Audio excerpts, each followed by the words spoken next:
Emma Grace believed that pain would break her forever, that the darkness inside her chest would swallow every breath, every hope, every dream.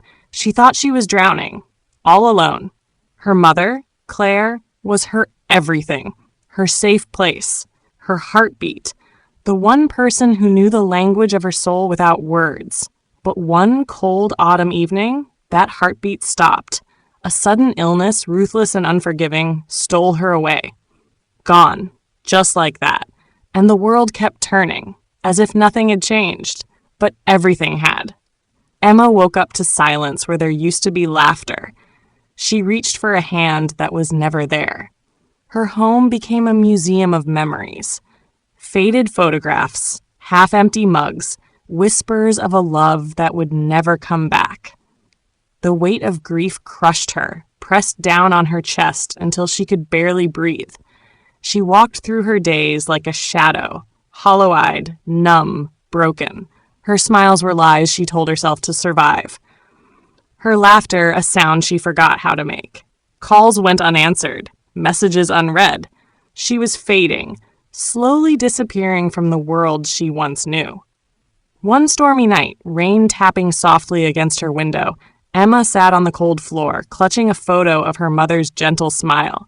And in that moment of unbearable loneliness, she whispered into the darkness, "How do I keep living when the person I love most is gone?" The silence answered, cold, heavy, endless.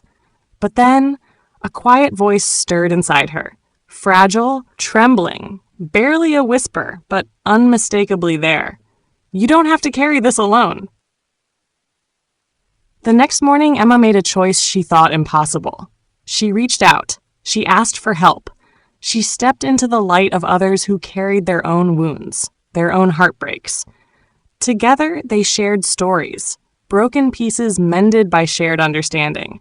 Together, they built a fragile thread of hope. Emma found small ways to heal. Lighting a candle each night for her mother's memory, writing letters she'd never send, planting a tree that stretched its roots deep into the earth. A symbol that life, even in loss, could still grow. Healing was not a path with an end. It was 1,000 tiny steps forward, a brave choice made over and over again. Emma Grace didn't forget. She never forgot. But she learned to carry her mother's love inside her heart, while carrying herself with gentleness, courage, and hope. Because even when the world feels shattered, even when the night feels endless, there is a light inside all of us. Sometimes flickering, sometimes faint, but always there. And Emma Grace, she chose to protect that light, to nurture it, to rise like a phoenix from the ashes of her grief into the fragile, fierce promise of a new dawn. If you carry a wound today, know this: your light is still alive. Hold it close and rise.